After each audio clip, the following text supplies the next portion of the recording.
L'uranium est radioactif, c'est-à-dire qu'il se désintègre naturellement. On se pose la question, à quel instant T est-ce qu'on a perdu 1% de la masse d'uranium?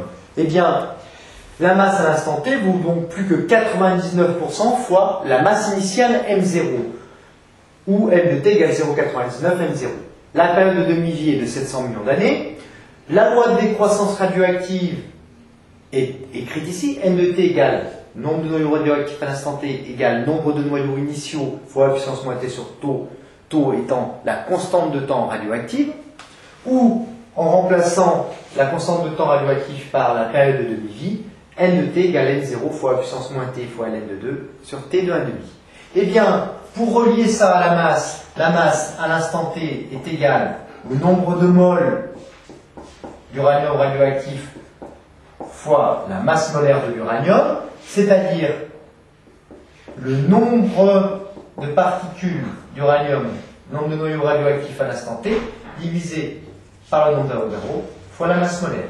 Autrement dit, la masse à l'instant T est égale à la masse molaire de l'uranium divisé par le nombre d'Avogadro fois le nombre de particules radioactives à l'instant T égale 0 fois la puissance moins T fois Ln de 2 divisé par la période de demi-vie. Voilà pour M de T.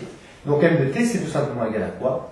M0, cette expression étant égale à la masse de noyaux radioactifs à l'instant T, fois la puissance moins T fois Ln de 2, sur la période de demi-vie. Si on fait subir au nombre A la fonction exponentielle, on trouve la puissance A. La fonction Ln est la fonction inverse de la fonction exponentielle, logarithme népérien. Donc si on fait Ln de puissance A, eh bien on retrouve la valeur A. On va s'en servir pour trouver l'instant T que l'on cherche. M de T, je vais le remplacer par 99% de N0. Donc 99% de N0 égale N0 fois E puissance moins T fois Ln de 2 sur T1,5. Autrement dit, Ln de 99%,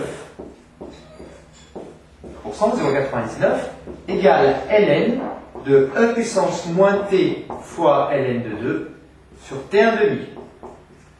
On retrouve Ln de E puissance A étant tout ce terme.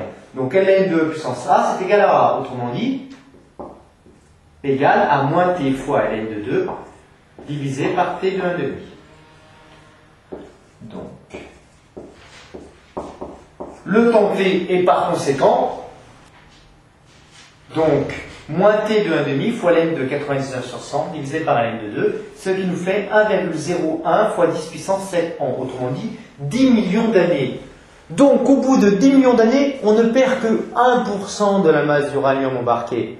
Donc, évidemment, aucun problème pour le réacteur. Cette radioactivité naturelle ne diminuera évidemment pas le combustible embarqué.